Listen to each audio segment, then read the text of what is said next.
Emerald Imperium is my favorite ROM hack and the hardest one I've ever played, with boss fights that just keep getting more and more difficult. And the past month, I've been trying to beat it while only catching the first Pokemon I find per route, all of which have been fully randomized. So I could get something completely game-breaking or the worst Pokemon you could possibly imagine. Because this is also a hardcore Nuzlocke challenge, losing any of my random mons means they'll have to be boxed forever and never used again. And if I lose even a single battle, I've got to restart the whole game.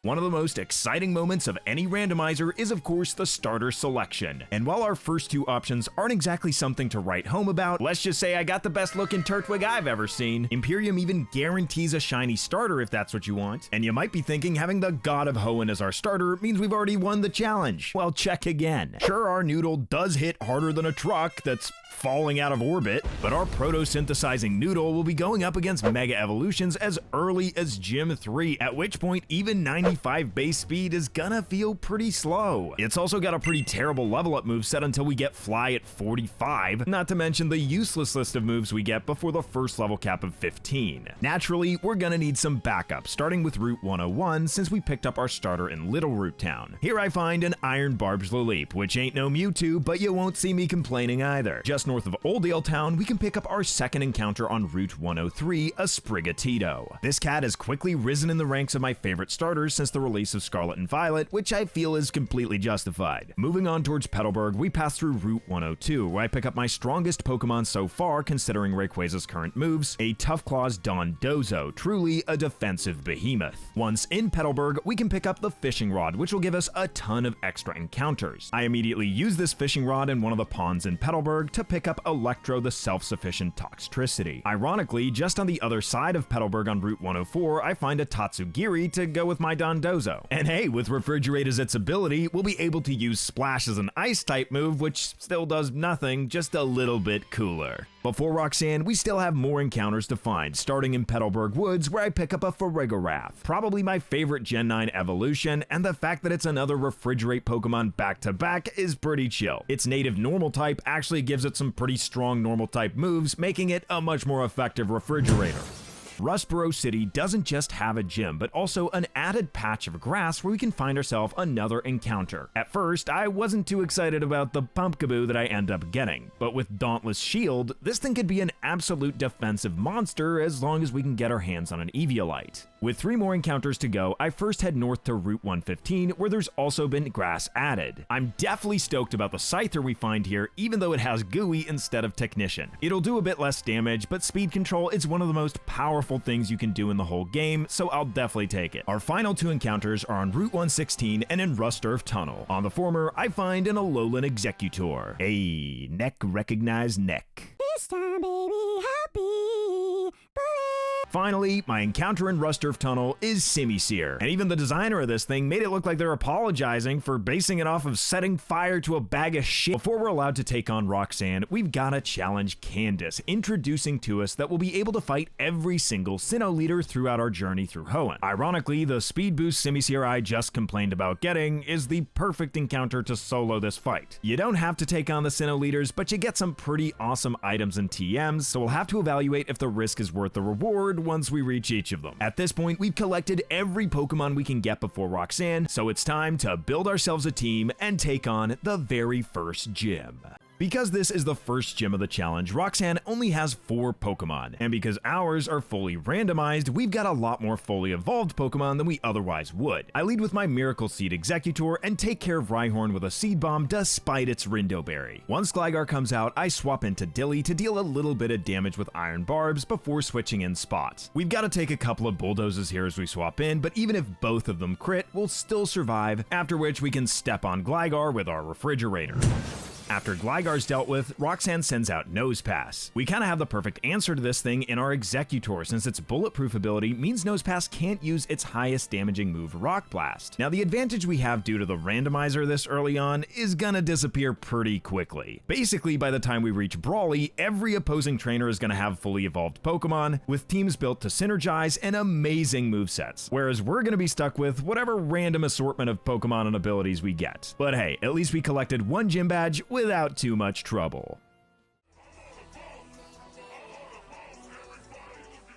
Once we reach Dewford Town, we're immediately able to buy a few useful TMs, among them the TM for Aerial Ace, which is incredibly useful since it actually gives us a flying type move for Rayquaza. Talking to this cool trainer also lets us relearn level up moves from the party menu, so we don't have to worry about accidentally getting rid of a move we might want to use later. We've got to make a few decisions before we fight Brawly, the most important being whether or not we decide to fight Gardenia. It's useful to talk to Steven first, who gives us a ton of useful items, namely citrus berry and berry juices, which allow us to heal a lot more than our current Oran berries. He also happens to give us moonstones, which is perfect for the Nidoran I just got as my encounter here in Granite Cave. Shield Dust is actually kind of a relevant ability considering how often we run into Fake Out in this game. At this point, we've done most of the preparations we can do for Brawly, so we've got to decide whether or not we're gonna take on Gardenia first. There's only one real question: can we beat Roserade? Without the TM for Aerial Ace, I definitely wouldn't have even bothered to fight her, but the fact that Rayquaza just barely outspeeds with 95 versus 90 base, and Aerial Ace is a guaranteed one-hit KO, it's pretty much a no-brainer. Even without an Eviolite, Spooper's Dauntless Shield holds off Sudowoodo, and we get back all of our HP with Mega Drain. The remaining 3 grass types can't handle our air superiority, making for a swift victory, which gets us probably our 2 most useful items so far, the TM for U-Turn and the Eviolite. Before heading right into the fight versus Brawly, I remember that we can go to Slateport after we've given the letter to Steven. This way, we can head to Route 110 and pick up one last encounter, which might be exactly what we need. I mean, that's technically a W, but not really what I had in mind. Time for Brawly, and this is where things start to get serious. The AI doesn't play around Shield Dust ignoring the bonus effects of moves, so I at least score a free KO against Pikachu as it tries to flinch me with Fake Out turn 1. As Lycanroc comes in, I switch to Spooper and get my defense boost from Dauntless Shield. Between Eviolite and the boost, Lycanroc can't really do much damage, especially without a super effective move. Now what I should have done here is probably just spam Mega Drain, get as much health back as possible, and deal damage in the process, but I was fully committed to setting up Leech Seed, kind of a terrible plan since the AI is allergic to staying in whenever seeded. Once Sandslash comes in, I swap to my Monkey to take the Ice Shard, as Brawly then understandably switches back into Lycanroc to not get destroyed by a quad-effective Mystical Fire. This time, I've learned my lesson, so once I swap back into Pumpkaboo, I go for Mega Drain immediately, which doesn't quite do enough to take Lycanroc out, but leaves it at a range where Shadow Sneak finishes the job. Hariyama comes out next, and through a bit of poor planning, I didn't realize that it's of course gonna come in against Spooper and try to knock off, so Noodle loses its berry juice. But I come up with a backup plan, and U-turn back out into Spooper to get as much burn damage as possible and a bit of chip with a resisted U-turn. As I switch back into Rayquaza to take the next knockoff, Hariyama takes enough burn damage that it's in range of Aerial Ace, causing Brawly to switch and send in Sandslash. Knowing Brawly can resist the Aerial Ace by swapping in Sandslash, I U-turn instead, sending in Simisear to take it out with a Mystical Fire, since there's no longer a rock type for Brawly to resist my hit. The following awkward situation obtains. There's a Rock Tomb incoming, and my Monkey is dead to the hit. All of my other Pokemon either get knocked out by said Rock Tomb as they switch in, or slowed down to the point where they can't outspeed and KO'd by the following move. Realistically, I shouldn't have swapped out and just let my Monkey go here, even though it has speed boost and is the only fire type I own. This is just a terrible decision. Spot is the only normal type that I have, my only immunity to Ghost, a type that's super common coverage, and considering this is a randomizer, I have no way to know if I'm even gonna get another normal type. All I'm saying is I make a lot of gameplay mistakes, and it's only when you play a game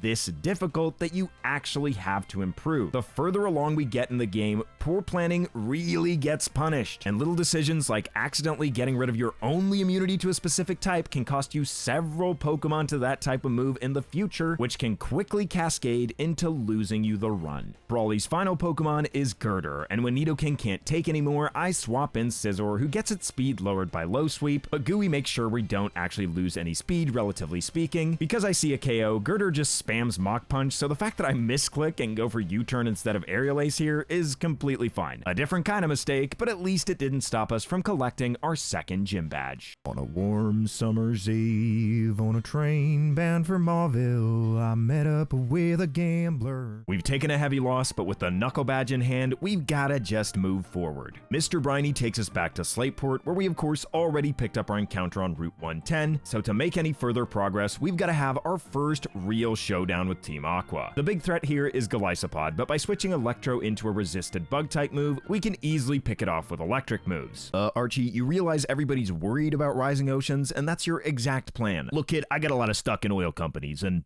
I live on a submarine. The new level cap allows us to to evolve Leap into Cradilly, which changes its ability into Prism Armor. Rival fights are gonna become a massive pain going forward, but for now, May has not fully evolved Pokemon, so she doesn't really stand a chance against our lineup. Finally, we make it to Mauville City, which opens up a lot of new routes to catch new Pokemon. First, I head east to Route 118, where I wasn't too excited to see Passimian, but Intrepid Sword turns it from a slow mono fighting type into a mach punching nuke. North, we've got Route 111, where I pick up another heavy hitter in Galarian Moltres. Ice Eater turns one of its otherwise weaknesses into Raspberry Licorice Sorbet, or, you know, an immunity. It's pretty much useless for Watson, but I'd still say it's one of our most valuable Pokemon in the box. Finally, there's one more encounter before the gym on Route 117, where I find the mythical Victini. There are a lot of Pokemon in this game that have Sucker Punch as a powerful form of priority, so Queenly Majesty protecting us from that super effective hit is huge. Before the gym, we've got the option to take on Fantina, but somebody sacrificed his only normal type, so that's not on. Instead, we'll have to just prepare the best we can for the coming Mega Evolution and try my best to avoid any and all mistakes I've made in the past, because after all, Kenny Rogers has a point. If you're gonna play the Game Boy, you gotta learn to play it right.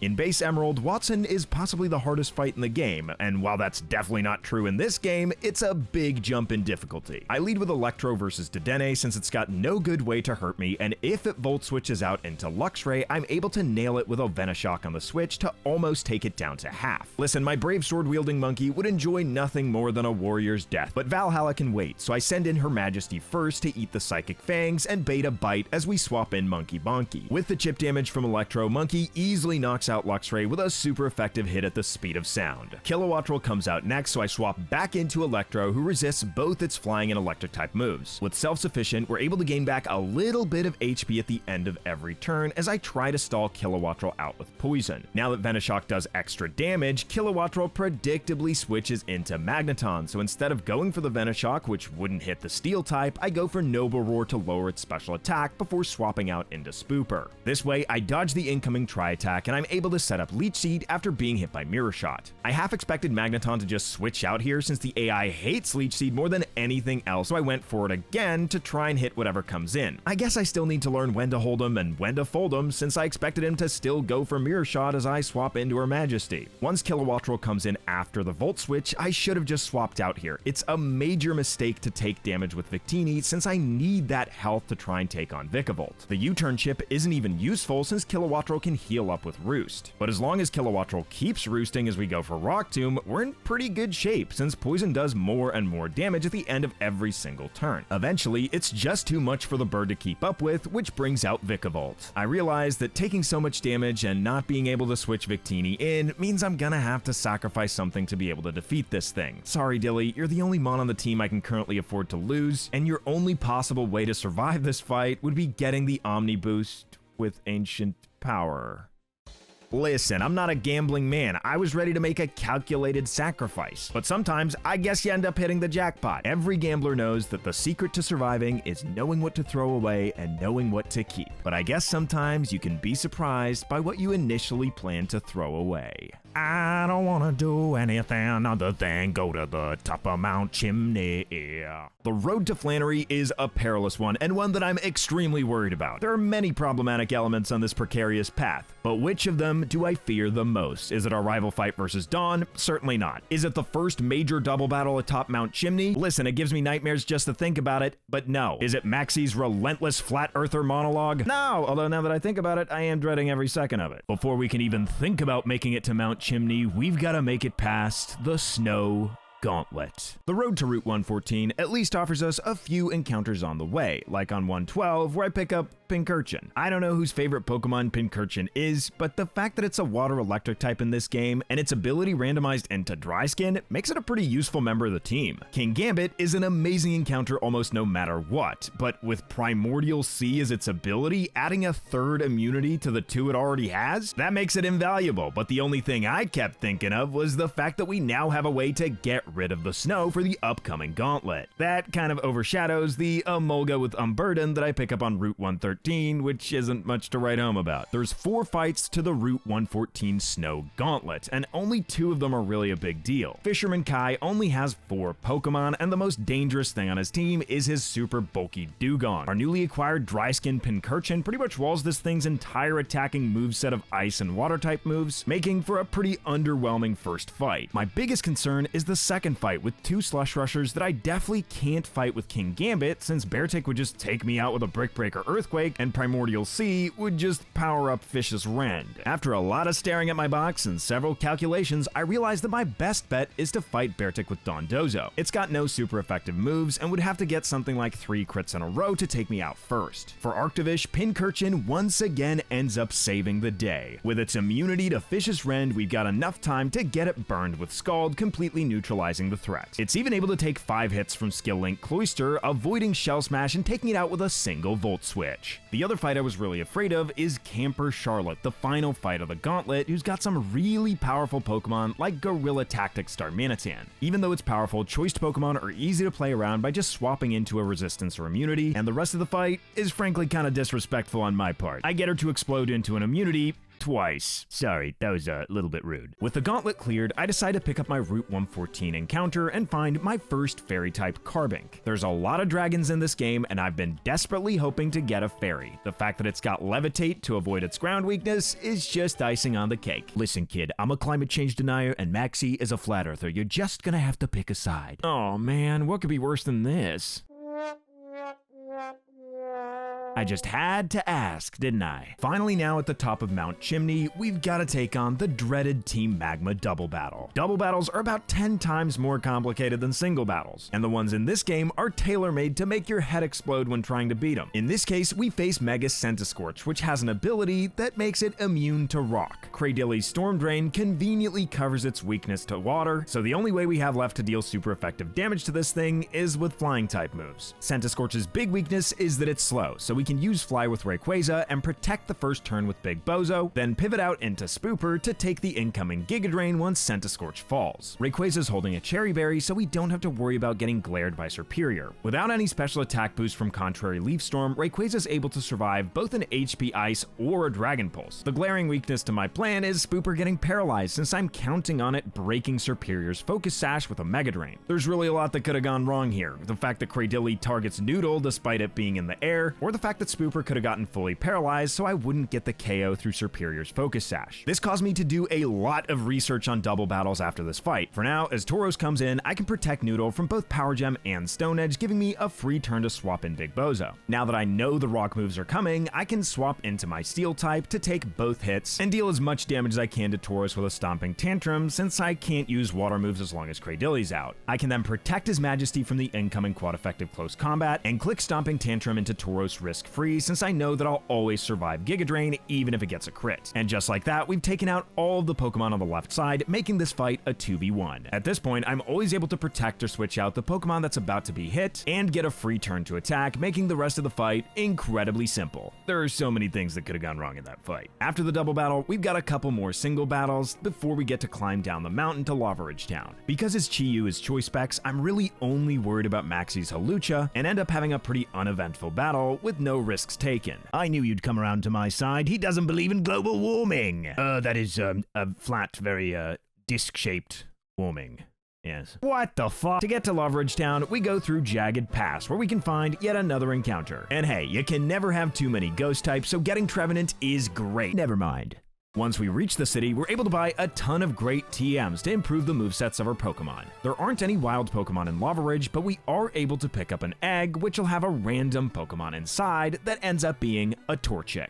And Desolate Land Blaziken not only gives it an immunity to one of its weaknesses, but also gives us a way to activate Photosynthesis. The Lava Ridge Gym Battle is a solar-powered nightmare, but we've got just the ability to turn off the sun and fire-type moves entirely. This leaves Ninetales with a selection of resisted moves that we don't really care if it hits us with. It only takes 2 low sweeps to lower Ninetales' speed enough that we can outspeed with a Kowtow Cleave and take it out. This eliminates Flannery's only way to set up the sun, except for Scovillain's Sunny Day, which I'm definitely not quite as worried about. Mega Infernape is a massive problem, since the only Pokemon I have in my whole box that's faster is Meowscarada Glacia, which doesn't exactly help. We can, however, exploit the fact that it only has one fighting move in close combat, which conveniently only has 5 PP. I didn't give His Majesty an item before the fight, since that'll inconveniently cause us to take more damage from knockoff, which is gonna be the move that Spooper baits after swapping in to dodge the incoming close combat. Once we've stalled out all 5 PP, Infernape's best bet is to go for Thunder Punch into His Majesty, so we can swap in Ray to be completely immune. We then swap in Noodle, who's also not holding an item, to take less damage from knockoff as we swap in, and Flannery understandably swaps into Walking Wake as I go for Fly. Because she's faster, it doesn't matter that we use a 2-turn move since she outspeeds and tries to attack while we're in the air. This also lets me see exactly what move she locks herself into, so I can swap into Pet Rock to be immune to the Dragon Pulse. Expecting a switch, I go for a Toxic to nail whatever comes in. I then Protect, and Flannery decides to swap out again into Marowak as I set up my Stealth Rocks. Marowak's Bone Zone ability allows it to hit flying types and Pokemon with Levitate with ground moves even though they're immune. This is a risk I'm willing to take with Gelato since I'm both faster and can knock it out with one Fiery Wrath. Flannery instead swaps back into Infernape to resist the hit, so I pivot into Ray to dodge the Thunder Punch so that Noodle comes in on a less powerful knockoff. This is a little bit risky since there is of course a chance I could get paralyzed as I try to go for Fly, but whether I get paralyzed in the air or the turn I try to fly up, I can still save Rayquaza no matter what. Infernape of course doesn't even get the 10% chance to paralyze, so it's not something I've got to worry about. The game of swapping into immunities continues as Walking Wake tries to nail me with a Dragon Pulse, but I send in my Fairy before it gets the chance. Similarly, I swap to Ray expecting the Electric type move, but Flannery just hard switches out into Marowak, which I happen to both outspeed and one-hit KO with Earth Power. Rotom comes in and takes a ton of damage from Stealth Rock being punished for all the swapping around, and I send in His Majesty to completely nullify the overheat. I can then just Protect and swap around between my immunities to watch as Rotom's health bar drains completely. Scovillain comes out next, which can't set up the sun during the heavy rain or go for Flamethrower, so it's definitely going for Scorching Sands. This gives us the perfect opportunity to send in Noodle and outspeed since Scovillain doesn't have the sun to take it out with a Fly. Flannery's final Pokemon is Walking Wake, which is guaranteed to go for Dragon Pulse, thus locking itself into a move that it can't deal any damage to Pet Rock with. Rock beats Dinosaur, that's just the way it's always been. Sorry, Flannery. With Walking Wake's extinction, we claim our 4th badge with our best performance yet. Dude, I'm just like you.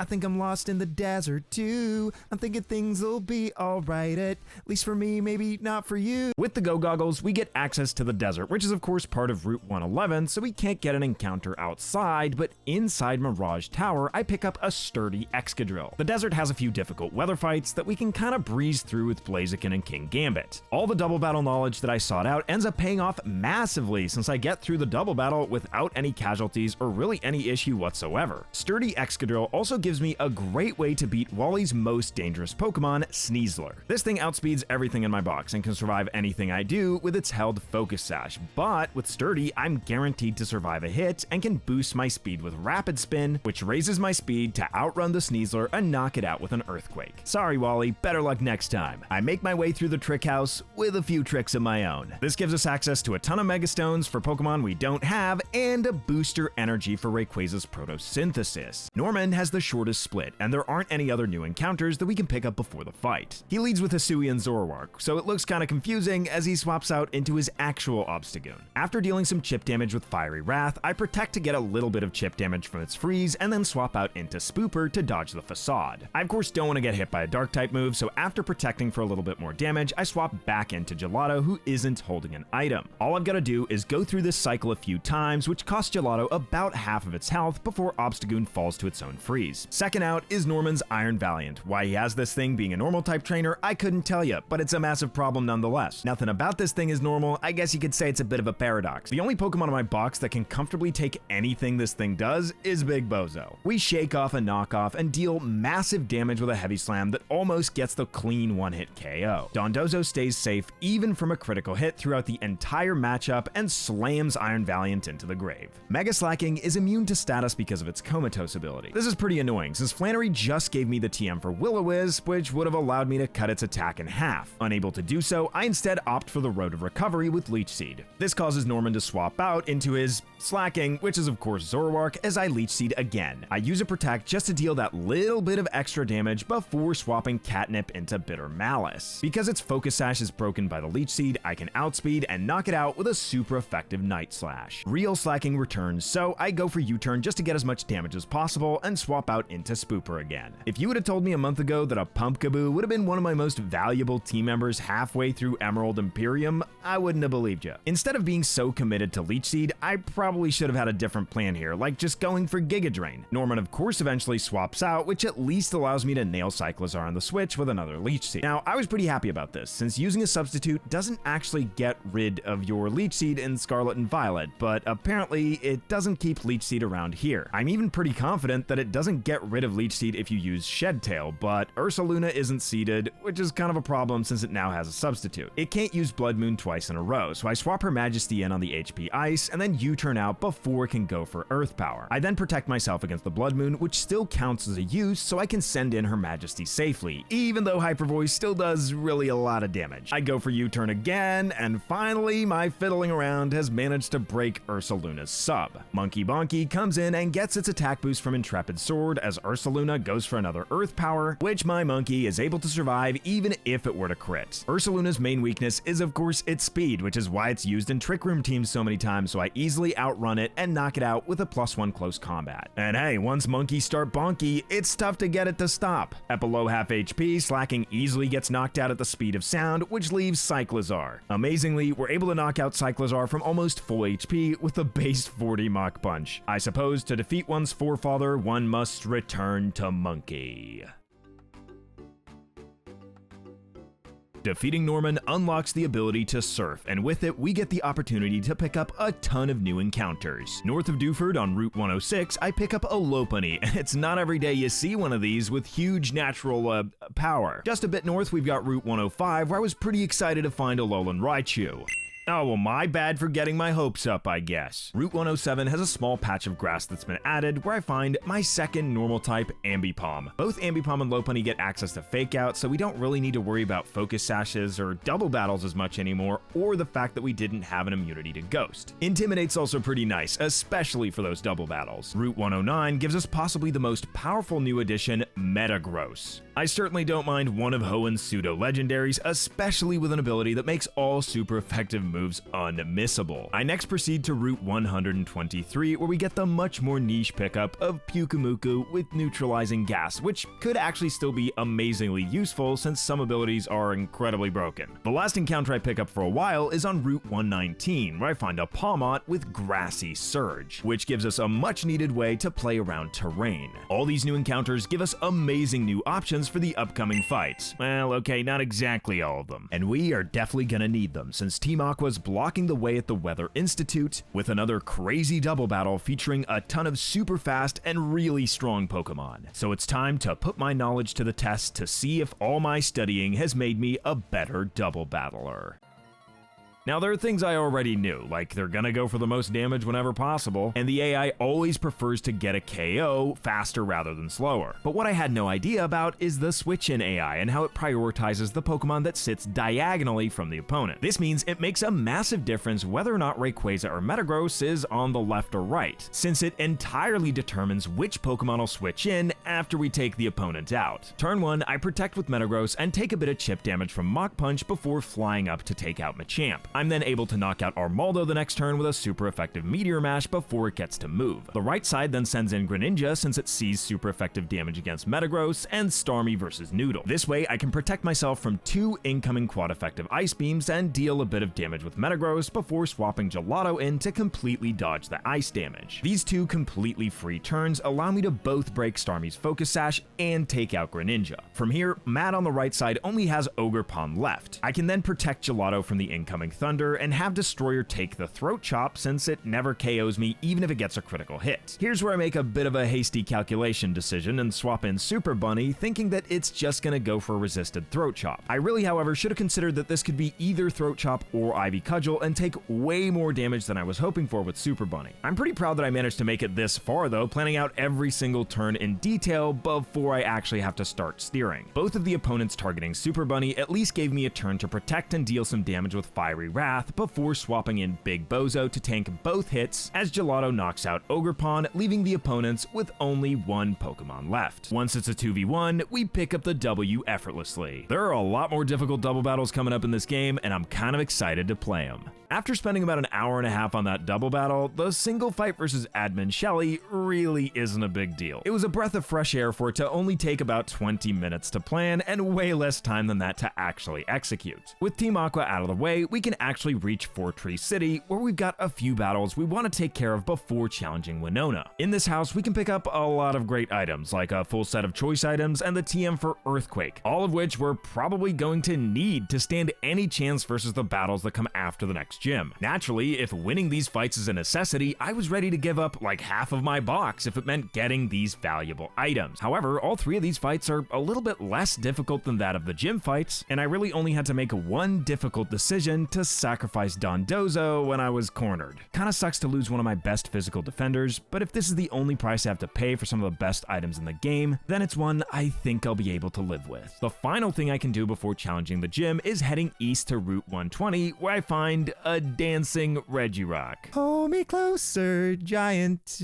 dancer. It's time to take on Winona, and for the first time ever during a gym battle, I feel like we've got an exceptionally solid counter team. Leading with Tangerine, I can outspeed and KO her Staraptor even after Intimidate, so I was half expecting her to just hard switch into Thundurus to be immune with Volt Absorb. But instead, she just allows me to KO it before swapping in Thundurus, which I'm definitely happy about, but a bit surprised. Because Double Shock gets rid of our electric typing, I'm expecting a super effective hidden power flying here, so I send in his Majesty. With Sucker Punch priority, we'll be able to 2-hit KO Thundurus, and it can only hit us once, so it's important to equip his Majesty with a Cherry Berry so that we don't get punished by a sneaky Paralysis. Pet Rock is a pretty interesting counter for Flygon, since we're immune to both Draco Meteor and Headlong Rush because of Levitate, leaving it with two resisted non-stab moves in Dual Wing Beat and Rock Slide, which we can definitely manage with Carbink Base 150 defense. After being poisoned, Winona realizes it's a matchup she'll never win and swaps out into Aggron. We send out Destroyer to resist what would otherwise be a definite KO with a quad-effective Heavy Slam, returning the favor with our own quad-effective Hammer Arm to one-shot Aggron since it's Rockhead and not Sturdy. Once Flygon comes back in, we pivot through Pet Rock, which causes her to switch out again, this time into Frostmoth as I go for a Moonblast. Turns out we've also got the perfect counter for this otherwise super dangerous setup sweeper. If Frostmoth attacks when we swap to Resetti, we'll just be faster and can knock it out with a quad-effective rock move. On the other hand, if it sets up with Quiver Dance, we'll still have Sturdy intact and guarantee the KO the turn after. Once the Moth goes down, Winona's left with only two Pokemon, the first of which being her Flygon, which we of course meet with our Pet Rock. This time she doesn't switch out, leading to Flygon's ultimate expiration and leaving Winona with only her final Pokemon, an ace Altaria. But here's the deal, just like Flygon, her Dragon Claw and Earthquake can't actually damage Pet Rock because of its immunities. This means the only option it has is to set up with Dragon Dance and try to deal damage with Return, but we can easily resist Return by just swapping in a Steel type. I only have to swap into Destroyer once before Altaria goes down to Poison, granting us our 6th gym badge.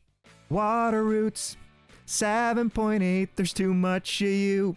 This is such a stupid bit. I'll never even know how many times I've tried to time this. Next, we've got to make our way to Lily Cove, which means we pass through Route 21 and catch ourselves a Bayleaf. Getting another fairy type is exactly what we need, since I can't rely on just having one in case I happen to lose it. We have the option to fight Byron here, but we don't get anything that we desperately need right now, so instead I move into the Rain Gauntlet. We can get through a lot of this section by just changing the weather to, you know, harsh sunlight. There's a lot of tricky Pokemon to deal with here, and we really don't want to mess with sturdy Custap Berry Explosion Magnezone. So I make sure to break sturdy with rapid spin so that I don't take Magnezone down to 1 HP with something like Earthquake. This way I don't trigger Custap Berry, forcing me to send something to the Fainted box forever. I also find sort of a cheeky way to deal with Poison Heal Gliscor by getting rid of its ability with neutralizing gas and having it go down to poison. Once we reach Lily Cove, we get access to Egg Moves, which is a pretty incredible resource to have. Before Aqua Hideout, we pass through 122 to get to Mount Pyre, where I find a Guts Rotom. Guts doesn't really do anything for the special attacker, and its usual Levitate would have just been much more useful. But I barely had time to complain to myself about Rotom, since my next encounter on Mount Pyre was Baxcalibur with Moxie. Well, there's a bunch of Whalmers blocking our way, so I guess we got time to deal with Team Aqua. In their base, we get an encounter where you'd usually find Electrode, and Pheromosa is a pretty incredible pickup. I mean, listen, Poison Heal is essentially useless when compared to Beast Boost, but I'll certainly take it. Before we can even think about the dreaded Tate and Liza double battle, we've gotta fight Archie, and at first, I was super worried about this fight. But that's until I remembered I've got Moxie Baxcalibur, and this guy's whole team is sort of a springboard for it. First of all, I just needed Lopunny to eat Overquill's Intimidate and then break its Sash with Fake Out and U-Turn. Next, I use Scale Shot to set up my speed as Qwilfish just wastes a ton of time setting up a couple of layers of Toxic Spikes. I'm not planning to switch anyway. With another Scale Shot, I take out the Overquill, which sets me up to +2 speed, making me faster than every single one of Archie's Pokemon, and of course gives me that attack boost from Moxie. I then proceed to get stronger and stronger as I take out every single one of Archie's Pokemon with a single Glaive Rush each. Sorry Archie, that's U0, Polar Ice Caps 1. To get to Mossdeep City, we've got the final weather gauntlet, and this time it's sun. And listen, I showed up a man with a plan. I had the perfect idea of exactly what switches to make to turn this gauntlet into a relaxing sunny vacation. And everything was going swimmingly, perfectly according to plan, until I had to fight Kindler Spencer. My whole plan was ready. In theory, I had the perfect counter for every one of his 5 Pokemon. What I didn't foresee is that he'd swap out of his Swampert immediately into Chandelure. That's fine, I got things that can deal with it. All I've got to do is switch out. Uh-oh. Poor Littlefoot only got to use one move throughout the entire challenge. Trapped by Chandelure's Shadow Tag, I had no choice but to let him go. But my troubles weren't even over, since Spencer switches out his Chandelure, which means it can come in at any time. I beat his Mega Medicham by switching between his Majesty and Spooper to cause it to run out of fighting type moves. And I quickly realized that I had to use either Baxcalibur or King Gambit to pick up every single KO just in case Chandelure comes out. These guys are the only Pokemon I brought that can actually both outspeed Chandelure and take it out in one hit. I'm glad I actually caught this and didn't start picking up KOs with anything else, which could have possibly cost me even more Pokemon. What was that I said about having backup fairy types? I'm really sorry there was nothing I can do, Littlefoot. At least Mossdeep offers us some grass to pick up a new encounter, and it's as if the universe hears my call, handing me exactly what I need at exactly the right time. You gotta be fucked. To take on Tate and Liza, I've once again gotta be incredibly careful which position I send my Pokemon into. I lead with Destroyer and Lusamine to try and pick up both KOs before my opponent can even make a move. Pheromosa has a base speed of 151, so we easily pick off Iron Leaves with a quad-effective Bug-type move. To outspeed Tapu Lele's 95 base speed, Destroyer has to be holding a Choice Scarf, allowing us to knock it out with a single Meteor Mash, but locking us into the move. The way I led with my Pokemon, we next see Espathra and Farigiraf, so I swap out into Tangerine to get rid of the Psychic Terrain. Both of my opponents see a KO into Lusamine, so I can safely send Tangerine in since they wouldn't want to attack my Steel-type Metagross. Before a speed boost, Pheromosa is much faster than Espathra, so we can break its Focus Sash by going for U-Turn. Swapping in a Dark-type like Catnip dodges both of the Psychic-type moves, and getting rid of the Psychic Terrain allows us to use priority like both Fake Out and Sucker Punch to immobilize Farigiraf and take out the now speed-boosted Espathra. This only leaves Tate with Mega Kangaskhan, so expecting it to Power-Up Punch into my Dark-type, I U-Turn out into Spooper to dodge the hit. I then Volt Switch out into his Majesty, who can dodge Farigiraf's Psychic-type move. Farigiraf can't really hurt either of these Pokemon very much, so I can kind of ignore it. Instead, I protect his Majesty from the incoming Power-Up Punch, which for some reason ends up being a Crunch. This is fine since I'm never dead to crit anyway, and it even leaves me with enough HP that I always survive the Dazzling Gleam. Once Spooper then lands the Will-O-Wisp, I'm no longer particularly afraid of Kangaskhan. I get myself a free turn to send in Destroyer by protecting with Spooper. My Choice Scarf Metagross just barely outspeeds Kangaskhan, so I can knock it out before it gets to move. This eliminates all 3 of Tate's Pokemon, meaning it's a 2v1 versus Liza. I also make the turn that I take out Kangaskhan completely free by swapping his Majesty into a Psychic-type move. From there, a combination of Sucker Punch and Hammer Arm take out Farigiraf the following turn, which means Liza only has Mega Alakazam left. Mega Alakazam is faster than most Pokemon in the game and an absolute powerhouse, but its defenses are paper thin, and we've set ourselves up beautifully to make it a non-issue at the very end of the fight with a well-placed Sucker Punch. Starting the final gym split, Steven tells us that Team Magma's up to no good and we've got to head to their hideout at Jagged Pass. This gives us a perfect opportunity to pick up another encounter, and I'm pleased to see Charcadet. As we make it to the deepest part of the volcano, we find Maxie capturing Groudon. And unfortunately, the guy really seems to think we're on Archie's side, so he's gonna fight us with it. Once again, we're putting my newly developed double battle skills to the test, this time with the hardest one to plan for so far. Intimidate is a little bit annoying, which is why I made Lusamine a special attacker for this specific fight. Super Bunny's here to fake out Incineroar so that it can't fake out Lusamine, so that it in turn can take out Hawlucha before it can activate its own Unburden by using close combat to lower its stats. That would activate its White Herb to trigger Unburden, so we've got to knock it out with Lusamine while we're still faster. You got all that? Cause now we're fighting Mega Camerupt, and both of the opposing Pokemon see a KO into Pheromosa with Fire-type moves, so I can easily send in his Majesty to set up the Heavy Rain, thus fizzling the Fire-type attacks as I take out Incineroar even after the -1 from Intimidate with a huge power jump kick. As Chi-Yu comes in, I know my opponents can't go for any Fire-type moves, so I send in Gelato to dodge the Earth power from Camerupt as Super Bunny takes out Chi-Yu with another jump kick. Finally, we've reached the big bad Primal Groudon. I know Maxie won't use any Ground-type moves into my Flying type, so I can safely send in his Majesty to change the weather back to Heavy Rain.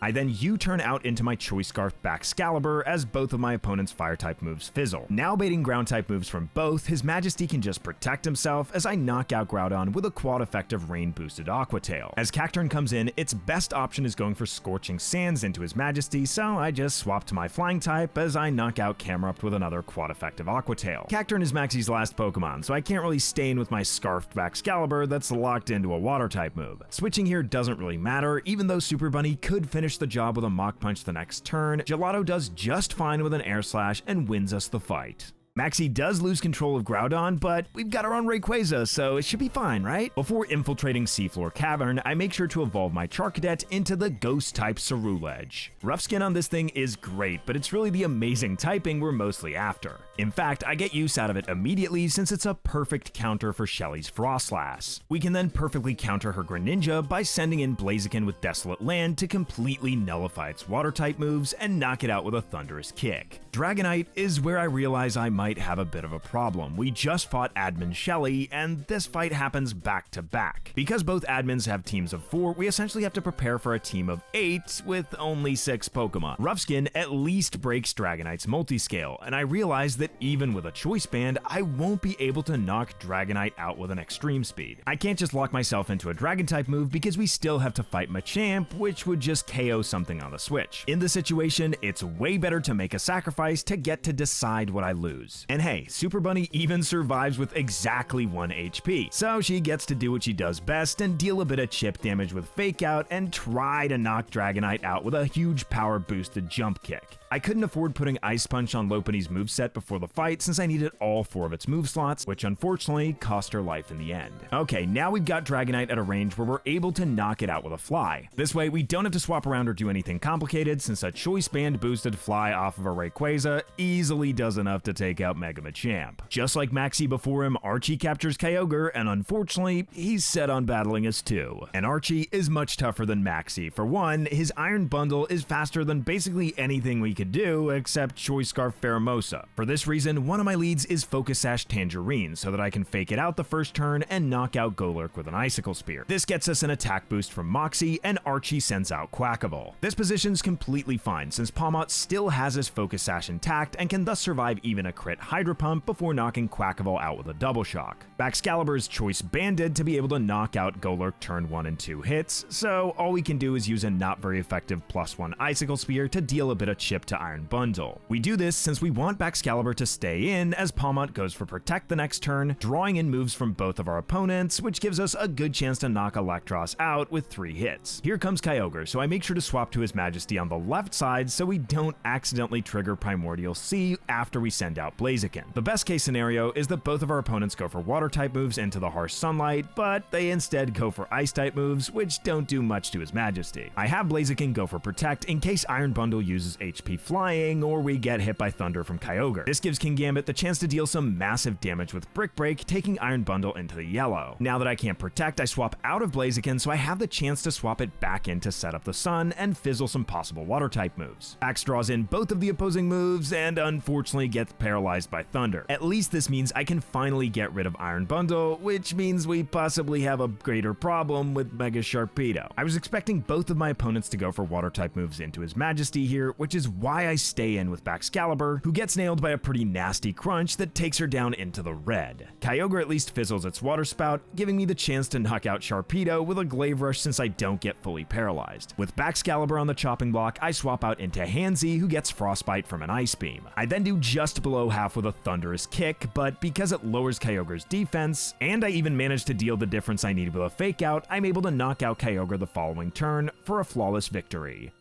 With both Groudon and Kyogre on a monstrous world-destroying rampage, we definitely gotta do something. And there's really only one Pokemon that can help us do it. Somewhere, there's a super ancient Pokemon named Rayquaza. Yeah, dude, it's in my PC. But even I have no clue as to Rayquaza's whereabouts. In my box. Axel, do you perhaps know where Rayquaza is now? You're doing this to piss me off, aren't you? Frustratingly, I'm forced to go to Sky Pillar to find the green Rayquaza. And unfortunately, Drake's already there. He's the one that's been radicalizing Maxie and Archie behind the scenes all along. But guess what? The ozone layer only has space for one Dragon Lord of the Skies. So do your worst, Drake. The double battle versus Drake is the culmination of the Aqua Magma conflict. Here we fight some of the strongest Pokemon in the game, including Mega Rayquaza, a Mega Evolution that I wouldn't get access to until the post-game. To outspeed Salamence, I've got a Choice Scarf Baxcalibur, which still has enough power to take Salamence out in 2 hits with an Icicle Spear, despite being intimidated. This raises Magearna's special attack with Soul Heart, but it's so slow that we're able to just outspeed and knock it out with a Specs Fusion Flare before it gets to move. With the first 2 taken down, Drake sends out Tauros to intimidate my Pokemon again, and Gouging Fire gets its attack boosted by Photosynthesis. Both of my choiced Pokemon are locked into very unfavorable moves for this matchup, so I swap out into Pet Rock and Hansi, which gives me my own Intimidate. Tauros rips a close combat into my Pet Rock as Gouging Fire does a nifty dance. I then fake out the now super fast and supercharged Gouging Fire, after which Tauros does a ton of damage to Pet Rock with a Wave Crash. I then set up Stealth Rocks at the end of the turn with Pet Rock, effectively breaking Rayquaza's Focus Sash. I protect Carbink and then U-turn Hansi out into Bax. Being so close to the Elite Four with only one gym fight and a few rival fights left, I decide to let Pet Rock go, since it gives me an excellent opportunity to take out Gouging Fire, which could otherwise be a huge pain if I let it set up anymore. Wave Crash barely does any damage anyway, even after using Glaive Rush. I send in Hansi, which I use to fake out the incoming Archaludon. This way, I don't have to worry about being Electroshot as I outspeed Tauros with my Choice Scarf and take it out with another Glaive Rush. Rayquaza comes out last and takes 25% of its health from Pet Rock's Stealth Rocks. I could take out Mega Rayquaza here with a Scarf Glaive Rush, but that would guarantee that I lose Baxcalibur, which is one of my most valuable Pokemon. Rayquaza's threatened to be outspeed and KO'd, so it goes for the only priority move it has, which we can resist with Destroyer. Hansi then U-turns out into Lusamine as Archaludon drops a Draco on Metagross. I'm kinda using Lusamine as bait and U-turn out into Ambipom. Thankfully, Archaludon has no reason to attack Destroyer, which is good since I almost get taken out by an Earth Power from Rayquaza. Instead, it sees a KO with Steel Beam against Lusamine, so it takes Ambipom down to its focus sash. At the end of the turn, Destroyer fails to get the KO with Meteor Mash, so I'm forced to swap out into Victini immediately the next turn. A Fake Out can finish off the green imposter. I've already lost Carbink, and I can't afford to lose Baxcalibur, Pheromosa, or Metagross. So unfortunately, it's gonna have to be one of these two, as our Chaladon charges up its special attack and one-turn Electroshots into Her Majesty. Ambipom doesn't have any good moves to hit our Chaladon with, so I just do as much damage as I can with a U-turn before Her Majesty sends a Scorching Sands, getting the Fatal Burn, but not in time to save her from a Draco Meteor. A heroic effort from the Queen that wins us the fight in the end. That's right, Drake, I didn't even need to bring Rayquaza to beat ya. Alright, now that we've upstaged that imposter, I guess we've gotta fly on the back of our Rayquaza to stop the fighting between Kyogre and Groudon. And now that we've put an end to this weather disaster that we in Sweden normally just call April, we're finally allowed to take on the final gym of the challenge. Juan leads the battle with a Tapu Fini, which I can conveniently outspeed with Tangerine. This causes a switch into Rapidash as I just go for a Fake Out to get a bit of damage. I really don't want to risk losing this speed time taking damage, so instead I swap into Resetti to resist the Play Rough. With a Choice Scarf, I'm able to outspeed and knock out Rapidash's remaining health with an Earthquake. Ursaluna comes out next, knowing it's able to survive the move I'm locked into, so I swap out to Monkey Bonky, who gets its attack boost from Intrepid Sword before being hit by a Headlong Rush down to its Focus Sash. I then simply outspeed the bear and knock it out with a +1 close combat. As Tinkaton comes in, I swap out of my Monkey into Edgelord to take the incoming Gigaton Hammer. Then, with a held Charty Berry, I manage to survive a critical hit super effective Stone Edge, and then get most of that health that I lost back by hitting Tinkaton with a Bitter Blade. I seal the deal with a Shadow Sneak and swap out into the King as Juan brings in Fluttermane. Bearing his trusty Assault Vest, he barely takes anything from the resisted Shadow Ball, causing Juan to switch out, fearing the Iron Head. Swapping to Tangerine gets rid of Juan's terrain, and I'm able to survive a Surf even if it were to crit. Juan just won't let his Tapu Fini get faked out by my Tangerine and instead sends in Diancie. To beat Mega Diancie, we're gonna have to jump through some hoops, first sending in Resetti to eat a Moonblast, which happens to get a critical hit. Now that we're baiting Earth Power, we can safely swap in Destroyer, who's holding an Air Balloon to be immune. This way, we're actually able to tank a hit as Diancie breaks my Air Balloon, since an Earth Power would totally scrap my Metagross. Because even with double defense from Diamond Storm, a quad-effective Meteor Mash still destroys it. Tapu Fini comes in next, but doesn't really threaten Metagross at this level of HP, so I just finish it off with a Meteor Mash Bullet Punch combo. Unfortunately for Juan, he's down to his last Pokemon, his bespectacled Fluttermane. Assault Vest King Gambit can take Shadow Balls for days, and it only takes a single Iron Head to finish the job. And so, with Juan defeated, we've collected all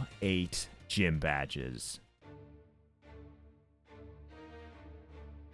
With all 8 badges collected, we've got to start looking at the few routes we've got left to pick up Pokemon. Starting with Route 28, I end up finding a Totodile. And listen, Innards Out just isn't a particularly useful ability in a Nuzlocke. Not far away on Route 127, I find the Psychic Fairy-type Screamtail, and with the Cotton Down ability for speed control, this might actually make it to the Elite Four lineup. Believe it or not, there's only 6 trainers standing between us and taking on the Pokemon League, the first of them being Wally. Because we're so close, there's no reason not to guarantee certain fights by making tactical sacrifices. Sorry, Combi. With a finite amount of fights ahead of us, it doesn't really make a difference if we lose Pokemon we're never gonna use anyway. We are, after all, only able to bring 6. To beat the last trainer standing in our way, I also sacrificed my unknown W. If you really thought I was bringing that one to the Elite Four, then I'm sorry to let you down. After beating Cool Trainer Michelle, it was time to decide. And it's not gonna be an easy decision. Up until this point, I'd almost spent 80 hours on this run, and it took me another 4 hours just to decide which 6 to bring with me. King Gambit is a no-brainer. 3 immunities and a way to get rid of weather. This makes it pretty much essential for Glacia and fantastic for Phoebe because of its typing. Jigglypuff is here to offer speed control and its amazing quad resistance to fighting with both Fairy and Psychic. It also gives us immunity to dragons, making us immune to a total of 4 types so far. Bringing a ghost type is pretty much a non-negotiable, which also brings up our immunity count to 6. Pheromosa is simply the fastest Pokemon in my whole box. It's got great damage output both physically and specially, and access to U-turn to pivot out into my other Pokemon. We were just given the Metagross site by Wally, and you really can't ever have enough steel types. Besides Metagross, I couldn't resist bringing the very first partner on our journey. Like I said, it ain't the fastest, but you just can't beat Space Truck level damage. With Noodle's flying type, we're immune to 7 out of 18 types. That's over a third. Feeling confident that I've created the best possible team under the circumstances, it's time to take on the Pokemon League.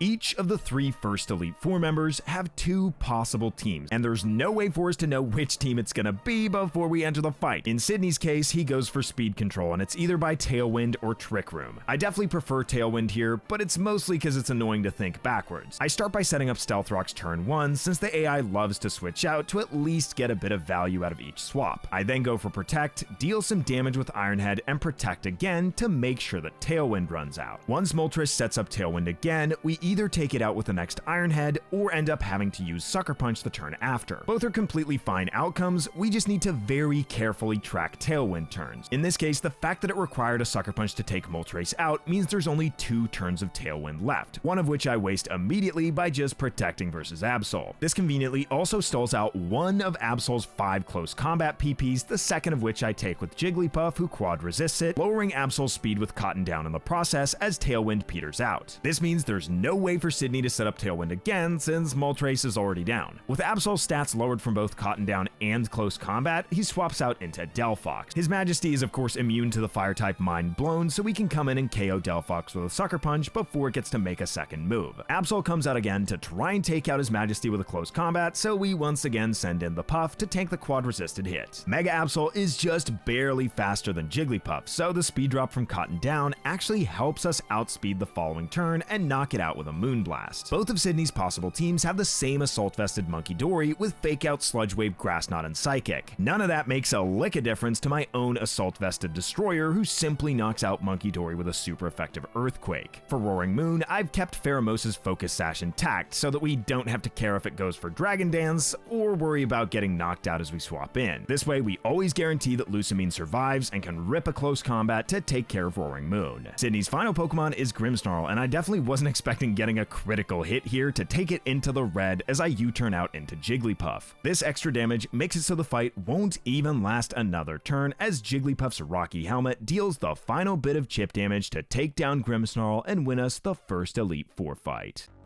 Phoebe's 2 possible teams are pretty similar, but I really didn't want to fight the Shadow Tag Mega Gengar. Unfortunately, Dragapult lead does mean that Gengar is her Mega. The only good thing is we can instantly knock out Dragapult with a super effective Sucker Punch. Phoebe then sends in Annihilate, so I swap to Jigglypuff to tank the quad resisted Drain Punch. The one slightly awkward thing is that Cotton Down triggers Defiant. However, we don't care too much about boosting its attack since we can lock it into Drain Punch with Encore. This causes Annihilate to switch into Drapion as I set up my Stealth Rocks. Calyrex Shadow Rider is a massive threat on Phoebe's team, and the fact that we've already broken its Focus Sash by setting up rocks is pretty huge. After we Mega, Metagross is faster than Drapion, and even though we don't quite take it out with an Earthquake, we know we can survive a critical hit Wicked Blow since it crits every single time. Because we outspeed, we never have to take a second one, and can finish off Drapion with another Earthquake. Gengar comes out third, giving me just one chance to switch out before it's Mega Evolved. I take this chance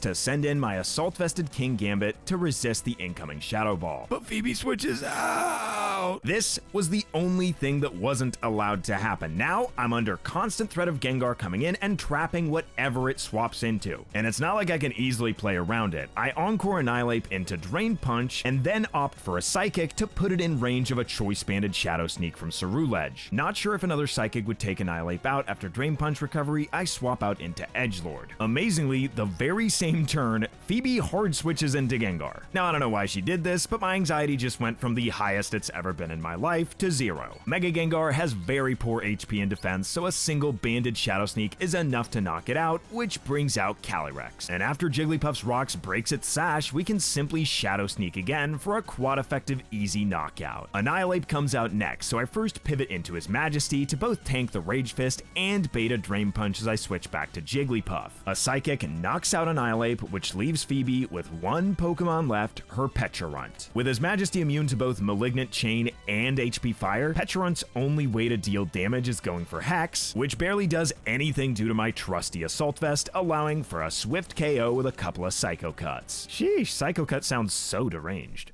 Glacia has the biggest difference between her two teams, one being a Sun team and the other a Snow team. With a Fire type, Fighting type, and 2 Steel types, we're not very afraid of Snow, but Sun isn't too bad either since we've got Primordial Sea on our side. I don't even get rid of the Sun turn 1 since I want to set up my Stealth Rocks as soon as possible. Both Fire and Ice types are weak to Rocks, so we're gonna get a lot of value out of these things. I pivot into His Majesty to get rid of the Sun as Ninetales goes for a Flamethrower to bait a Scorching Sands for when we swap in Noodle. A Draco Meteor isn't quite enough to take Ninetales out, but its best bet is to go for Flamethrower here, which barely does anything without the Sun. I take out Ninetales with a second Draco and swap out into Jigglypuff as soon as we see Reshiram. There isn't really a way we can compete outright with this legendary, we've gotta commit to cheese. With 2 Fire-type moves, Dragon Pulse and Aura Sphere, we have immunities on our team for every move this thing can throw at us. When it wants to use Aura Sphere to hit King Gambit, I swap to Edgelord. This baits Reshiram into going for Dragon Pulse, so I can just send in Jigglypuff, who keeps getting leftovers recovery every single loop. This in turn causes it to want to go for Fusion Flare, so we send back in His Majesty to fizzle the Fire type move. After enough switching around, it runs out of all 3 of these moves and is only left with Flame Charge. At this point, we can pretty much just stay in with Edgelord since it barely does any damage, and we'll deal more damage back with Rough Skin plus Rocky Helmet. Not exactly the most action-packed way to take down Reshiram, but we did bring all these immunities for a reason. Darmanitan comes in and instantly gets half of its health deleted by Stealth Rocks. I then pivot through Noodle just to make sure we don't get hit by an Earthquake as we send in His Majesty. The guaranteed Icicle Crash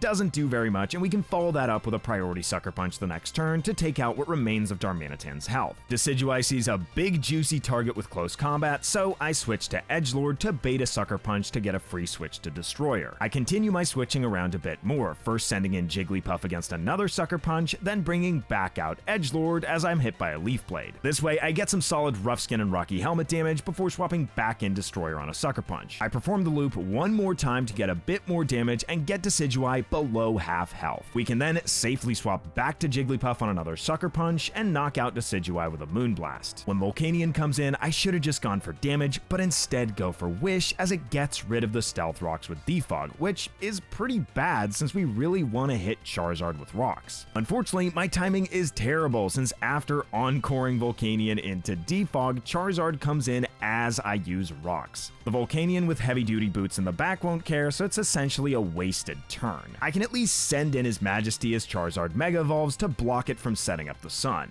I next swap in Jigglypuff to guarantee that Charizard doesn't go for Dragon Pulse when I make my switch to Noodle. Cotton Down lowering Charizard's speed also conveniently makes it slower. Noodle eats a Flamethrower on the switch and thankfully doesn't get burned, so I can rip a Rock Slide the following turn to take out Charizard in one hit. This leaves Glacia with just Volcanion, and with 2 possible teams to prepare for, frankly, I hadn't really thought this far. Water is not one of the types that I'm immune to, and Hydro Steam has 15 PP, so trying to stall it out by taking hits and using Protect isn't gonna be a very useful strategy. I simply don't have enough combined hit points on my team to take all this damage. Jigglypuff can take 2 as long as one of the Hydro Steams doesn't crit, and we're able to lower Volcanion's speed with Cotton Down. I'm in a pretty tough spot here. Rayquaza is my best bet, but I don't want to swap in on a Flamethrower and have the chance to be burned, or even a Sludge Wave so that I get poisoned. Noodle is able to survive 2 Hydro Steams as long as both of them don't crit. Frankly, I've lost to a lot less risky plays than this, but I think it's my only option. Jigglypuff does actually have just enough health that I'm able to survive a critical hit Hydro Steam, at least making it possible to go for Encore without risking yet another Pokemon. Here we go, I switch in Noodle, and as long as Volcanion's first Hydro Steam doesn't crit, why do I always have to jinx it? There's still a chance, I'm not even gonna say that if Volcanion gets another crit in a row, we are screwed. I'm not gonna say it. I didn't say it. Oh, why did I say it?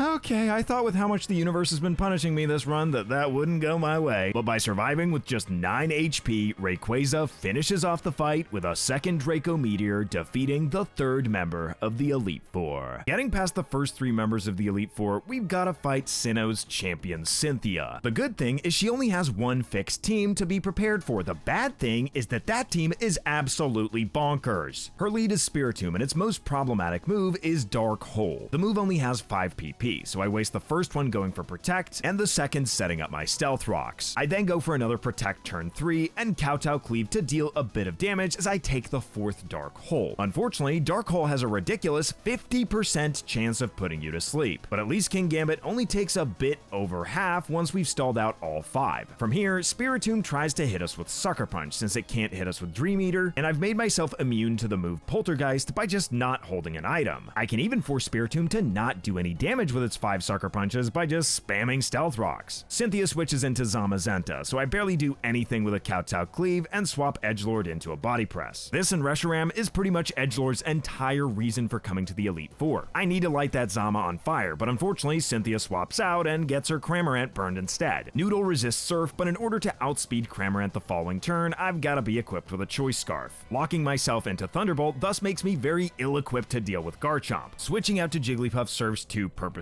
We dodge the incoming Scale Shot and then bait an Earthquake, allowing us to swap back into Noodle. Then because of the Choice Scarf, we outrun the Mega Garchomp to take it out with a Draco Meteor. This brings out Xerneas, so we've gotta move as quickly as possible and send in Metagross. With a Power Herb, Geomancy turns into a 1-turn move to boost its special attack, special defense, and speed. So we've gotta take care to both hit it on the physical side and boost our special defense by holding something like an Assault Vest. With the vest, Hidden Power Fire at +2 isn't enough to take us out even if it were to crit, and we can still one-shot Xerneas with a Fatal Precision boosted Meteor Mash. Heatran comes out floating with an air balloon, so I can't just spam something like Earthquake, but even if I could, Metagross isn't faster as long as I'm unable to Mega Evolve. I instead swap to His Majesty to make the Flamethrower fizzle and then pivot out into Edgelord. I can't be burned by the Will-O-Wisp, and for 1 turn, I'm able to tank a Power Gem even if it were to crit and launch a massive close combat, which unfortunately isn't quite enough to knock Heatran out. Being Choice Banded, I can't just switch up and go for a Shadow Sneak, so I swap to Jigglypuff to tank the next Power Gem. Even a resisted Moonblast is able to knock out what's left of Heatran's health, which brings back Zamazenta. Just like before, I desperately want to get this thing burned so that it basically can't hurt me. To do that, I need a safe switch into Edgelord, so I first pivot out into His Majesty to take the Behemoth Bash, all so that I can guarantee to swap Edgelord into the Fighting-type Body Press. The reason I've got to do this is because Edgelord doesn't actually survive some of the higher rolls of crit Behemoth Bash. In fact, the roll that I take would have taken me out if it crit. I get some great chip damage here from Rough Skin and Rocky Helmet, and then manage to land my Will-O-Wisp, which essentially dooms Zamazenta. All we've got to do now is switch between our resistances and immunities for a few turns and watch as Zamazenta's health bar gets burned down. Finally, Cynthia is left with just her Spiritomb, so I simply swap back to His Majesty, who's completely immune from every single thing this thing can do, granting me victory versus the Sinnoh champion.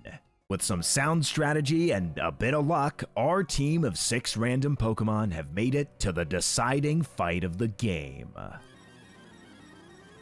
In this champion fight, we take on both of Hoenn's champions, Steven and Wallace, at the same time. They each lead with a shiny Empoleon that they intend to Mega Evolve into its 2 different forms. When initially planning for the Elite Four, I hadn't even looked at this fight, because if I can't beat the trainers that come before with varying teams, then what's the point? After burying myself in the damage calculator for a while, I came up with a plan for turn 1. Lusamine can naturally outspeed Mega Empoleon O and take it out with a single stab close combat. Mega Empoleon D isn't very hard to outspeed, but difficult to take out in 1 hit. Thankfully, Choice Band Close Combat does exactly a minimum of 100%, meaning we managed to take care of the 2 Mega Evolutions the very first turn of the fight. But it's far from over. Steven sends in his Metagross, and Wallace sends out Primal Palkia. Locked into close combat, I swap Edgelord out into Jigglypuff. Outspeeding everything, Lusamine then U-turns out to deal damage to Palkia and sends out His Majesty. The fact that it rains whenever King Gambit's out is a little bit risky, and means we've gotta be pretty sparing with his presence. Jigglypuff being hit by Earth Power lowers everything's speed, which means Rayquaza now outspeeds Palkia. Metagross just goes for Ice Punch at the end of the turn, barely dealing anything to his Majesty, who I swap out for Edgelord. Wanting to avoid being Meteor Mashed, I Encore Metagross into only using Ice Punch. Palkia predictably just tries to Aura Sphere King Gambit, so Edgelord of course takes nothing at all. Unhappy about being Encored, Steven swaps out of his Metagross into Dialga. Fighting two primals at the same time is a daunting task, especially with their primal armor reducing damage. I can at least Encore Palkia into Aura Sphere so that it can't touch Edgelord at all and only deals quad resisted damage to Jigglypuff. A Choice Banded Bitter Blade actually does a surprising chunk to primal Dialga, and we gain back almost all of Edgelord's health. Palkia's Aura Sphere at the end of the turn then lowers everybody's speed. I realize here that my Jigglypuff is choice specs, and not wanting to go for Encore, I swap out into Metagross. Otherwise, Flash Cannon would have just instantly obliterated me, whereas this way I'm able to go for a Bitter Blade to take Dialga into the red. Palkia is stuck chucking its Aura Spheres. Expecting a Fire Blast from Dialga, I switch back to Jigglypuff as Steven tires of being Encored with Palkia and swaps out into Suicune.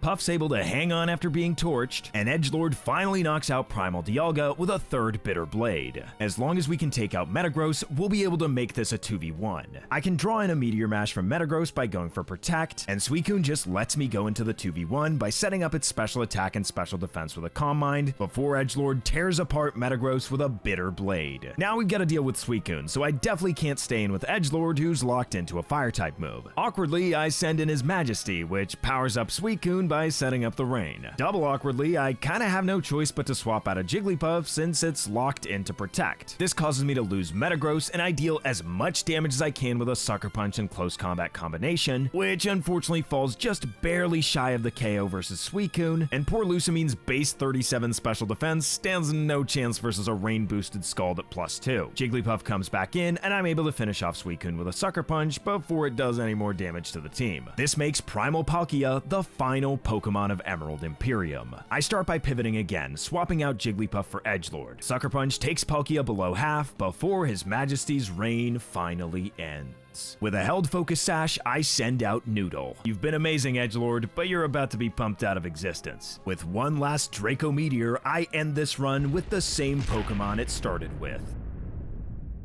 And so, I'd actually done it. I beat a Pokemon Emerald Imperium Randomizer Hardcore Nuzlocke. I've been fearing this challenge and putting it off for so long, but I'm glad I did it, because in the end, it's probably the most fun I've had playing Pokemon all year. And hey, at almost 90 hours of playtime and probably a similar amount of editing, no thanks to committing to musical transitions that I'm nowhere near talented enough to do efficiently. I guess what I'm trying to say is, if you enjoyed this video that you've now watched for over an hour, you could like and subscribe, but it's just a suggestion. And so, until we see each other next time, let me know what challenge you want to see next down in the comments below, and don't forget, you want to be the most subscribed, like no one ever was.